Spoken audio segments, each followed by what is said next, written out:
Hi, my name is Linda Cummings, and I am a gastroenterologist at University Hospitals in Cleveland, Ohio, and an associate professor at Case Western Reserve University.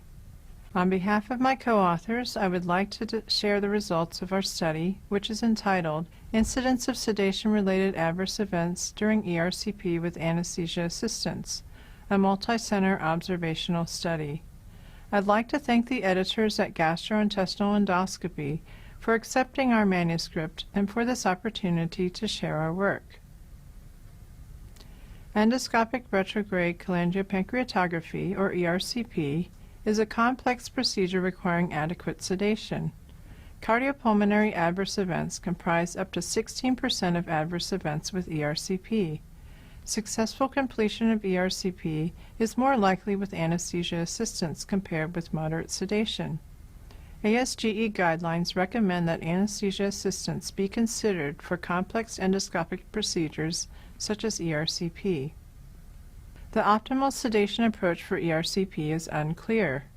General anesthesia with endotracheal intubation provides greater airway protection but can lead to hypotension. Deep sedation with spontaneous ventilation can be safely used for complex endoscopic procedures but may increase the risk of hypoxemia. The primary aim of our study was to compare these two sedation approaches, general anesthesia versus sedation, on the incidence of hypotension and hypoxemia using joint hypothesis testing. This statistical approach allows us to compare the two sedation approaches on the combination of these two sedation-related adverse events. Our hypothesis was that general anesthesia would be associated with less hypoxemia and no more than a small increase in hypotension compared with sedation. The secondary aim was to explore risk factors for the conversion from sedation to general anesthesia. We used anesthetic case data from the multicenter perioperative outcomes group, a consortium of greater than 50 institutions. We included adult patients undergoing non-emergent ERCP between 2006 and 2019. We excluded cases at institutions where one approach comprised less than 5 cases. For our primary aim, we used logistic regression to evaluate the association between sedation approach and outcomes. We adjusted for potential confounding variables using inverse probability treatment weighting for general anesthesia. Superiority was tested two-sided on both outcomes, and non-inferiority was assessed one-sided in both directions with a non-inferiority delta equal to an odds ratio of 1.20.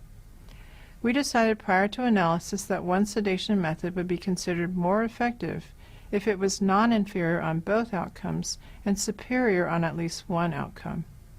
We identified 61,735 non-emergent ERCPs performed at 42 institutions.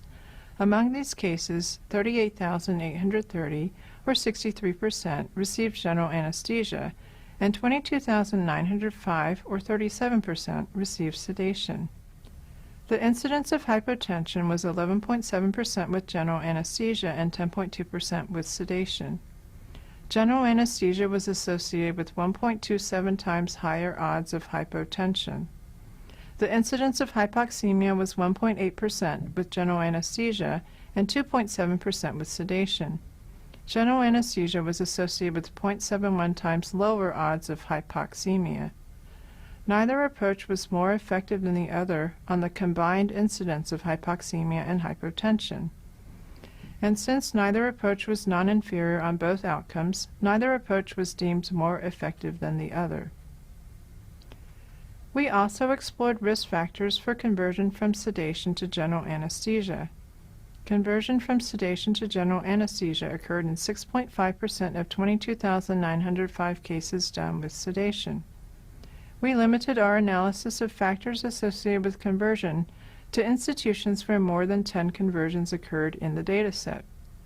We found that conversion to general anesthesia was associated with baseline comorbid conditions and higher institutional procedure volume. To conclude, among ERCPs performed with anesthesia assistance, general anesthesia had a lower incidence of hypoxemia, while sedation had a lower incidence of hypotension. Neither approach was more effective than the other on the combined incidence of hypoxemia and hypotension. Our study provided a robust sample size, but was limited due to lack of procedural details. Ultimately, while sedation may be appropriate for some ERCPs, the choice of anesthetic technique should be individualized based on comorbid conditions, anticipated procedural complexity, and multidisciplinary discussion. Thank you very much for watching.